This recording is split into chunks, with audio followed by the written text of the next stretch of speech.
சட்டப்பேரவையில் பெரும்பான்மை நிரூபித்த பிறகு திரு எடப்பாடி பழனிசாமி முதலில் கையெழுத்திட்டு 5 முக்கிய அறிவிப்புகளை வெளியிட்டு உத்தரவு பிறப்பித்திருக்கிறார். அது தொடர்பான கருத்துக்களை கேட்டுக்கொண்டிருக்கிறோம். திமுகவை சேர்ந்த முன்னாள் அமைச்சர் திரு பொன்முடி நம்மோடு தொலைபேசி வாயிலாக இணைப்பில் இருக்கிறார். அவரோடு பேசலாம்.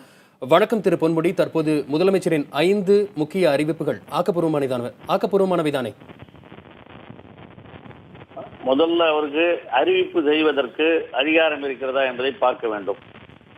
ஏனென்றால் நீதிமன்றமே இன்று வழக்கிலே இருக்கிறது, நாளை இன்னும் விசாரிப்போம் என்று சொல்லி இருக்கிறார்கள். அது ஏற்றுக்கொண்டிருக்கிறார்கள். இந்த வழக்கை நேற்று நடைபெற்ற சட்டமன்றத்திலே நடைபெற்ற ஜனநாயக படுகொலை, அவர் எப்படி தேர்ந்தெடுக்கப்பட்டார், எத்தனை பேர்களை அவர் வீட்டு சிறையிலே ஹவுஸ் அரெஸ்ட் என்று சொல்லப்படுகிற சிறையிலே வைத்து கொண்டு வந்து இதையெல்லாம் நிறைவேற்றி இருக்கிறார் என்பதெல்லாம் அனைவருக்கும் தமிழகத்து மக்களுக்கு தெரிந்த உண்மை.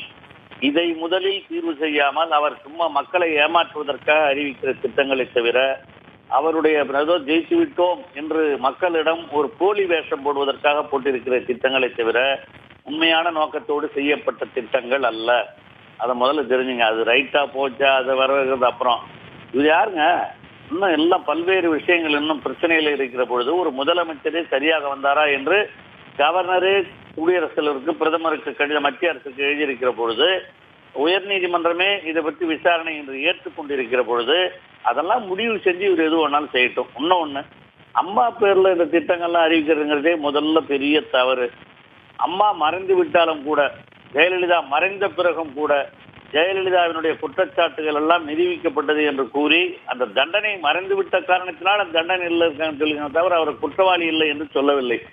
அப்படிப்பட்ட ஒரு கிரிமினல் குற்றவாளியின் பெயரிலே இன்னும் திட்டங்களை அறிவிப்பது என்பது நாட்டை ஏமாற்றுவதற்காக, ஏன் அந்த கட்சிக்காரர்களை ஏமாற்றுவதற்காக செய்யப்படுவதை தவிர உண்மையான திட்டங்கள் அல்ல. முதலில் இவர் சுயேட்சையாக சுதந்திரமாக செயல்படுவதற்கு ஏற்பாடுகளை செய்து கொள்ள வேண்டும்.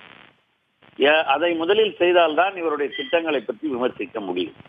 திரு பொன்முடி, தேர்தல் வாக்குறுதிகளில் கொடுத்தபடியே மதுக்கடைகளை மூடுவோம், பூரண மதுவிலக்கை அமல்படுத்துவோம் சொல்றபடி தொடர்ந்து ஏற்கனவே 500 மதுக்கடைகள் மூடப்பட்டாகிவிட்டன. தற்போது 500 மதுக்கடைகள் மூடப்படும் சொல்றது அதை நிறைவேற்றுற மாதிரி தானே?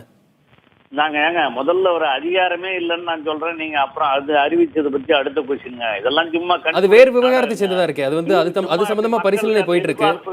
இல்லைங்க, மக்கள்கிட்ட அந்த எதிர்பார்ப்பு இருக்கிறதுனால இதை சொன்னா ஏத்துக்குவாங்கன்னு அவர் நினைக்கிறார். மக்கள் ஏற்றுக்கொள்வதற்கு தயாராக இல்லை.